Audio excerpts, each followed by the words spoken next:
What's up everybody, Cause here. Welcome back to another video. Today we have my Fastlane 2021 reactions.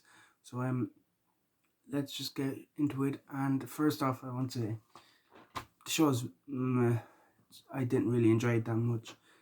There's a few matches I was looking forward to that didn't really deliver what I wanted.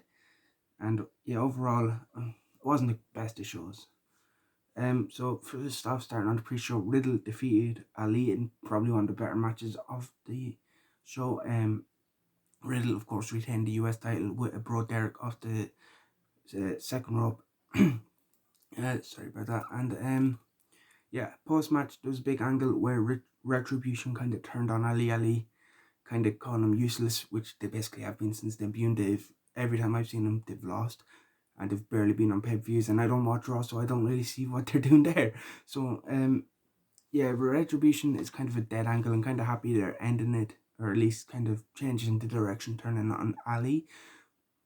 So yeah, kind of interested to see where they go there. Of course, they did chokeslam with T-Bar and Mace, I believe it was, and Mia Yim, I can't remember her name, and Slapjack walked off.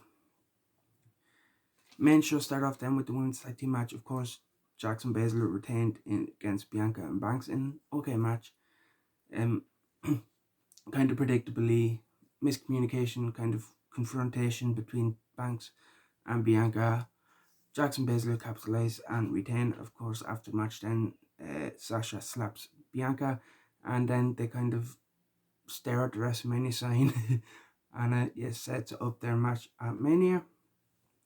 Big E defeats Apollo. This was one of the matches I was looking forward to that didn't deliver. I don't know, it's just kind of was okay. Not, I wanted more.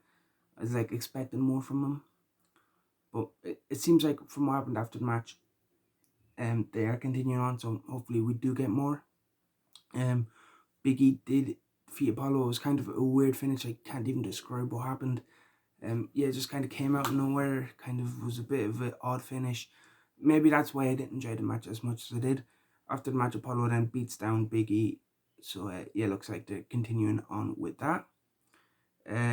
Braun then defeats Elias. Had no idea this match was happening. Well, it was meant to be Braun versus Shane, but I had no idea Braun was even having the match.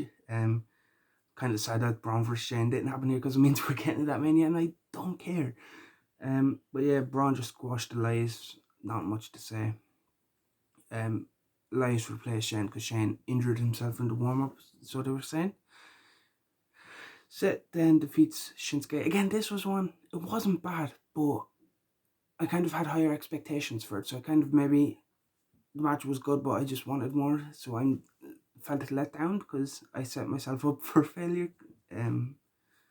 Yeah, I don't know. This was one, Seth beat Shinsuke. I just was kind of hoping for a bit more. It was kind of no heat to the match. And whenever they kind of did get going, Seth would start screaming or like talking to Shinsuke, kind of like going him, trying to get like, and like mentioning Cesaro, because I think that's where they're going with Seth and Cesaro.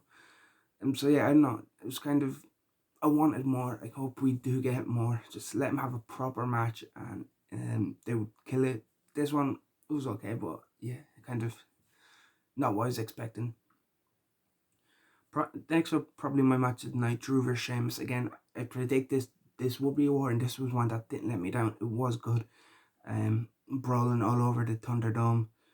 A lot of great spots, a lot of weapon use. And yeah, this was the war that I wanted it to be. Of course, Drew, kind of as expected, picks up the win over Shamo and gets the momentum going into Mania for his title match against Lashley, who surprisingly didn't even make an appearance. WWE champion last pay-per-view before Mania, and I don't even think he did a backstage promo unless like I missed it. But yeah, like it's kind of odd. I absolutely hate this next match. No, I just, not for me. I think it sucked. Alexa defeats Randy Orton. I'm actually a fan of intergender wrestling. Like Candice LeRae is one of my favorite wrestlers ever for her intergender stuff on the indies. But this, it sucked. It's kind of like, what were the rules to this match? They were on the outside for about like 20 minutes. Well, not 20 minutes, much longer from long, but like 2 minutes they spent on the outside, no count. Alexa was using fireballs. So like the Fiend interfered. So like Randy should have won by DQ or count out. Boom. Okay. Yeah, the Fiend did come back all burned. New look for the Fiend. And hit Randy with Sister Abigail, and Alexa pinned him. Like there's no real contact between Alexa and Randy either. So it was kind of just an angle that could have taken, like probably should have took place on Raw instead of pay-per-view.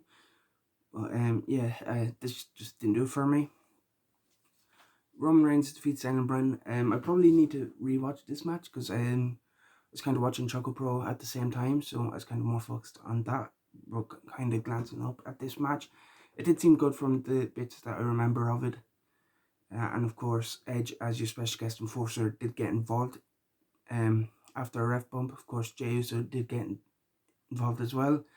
And yeah, the match ended with Roman pinning Bryan after Edge Bryan had the yes lock locked in, Roman tapping, and Edge hit Bryan with a chair, hit Roman with a chair, walked off, and yeah, Roman was able to end up getting the pin then.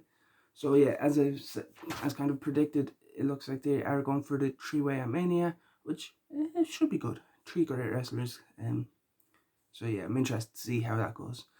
So yeah, as I said, overall, not the biggest fan of this show. It is very skippable, missable. And yeah, let me know what you thought in the comment section below. Hit the like button if you did enjoy this video. Subscribe if you haven't, and I will see you in the next one.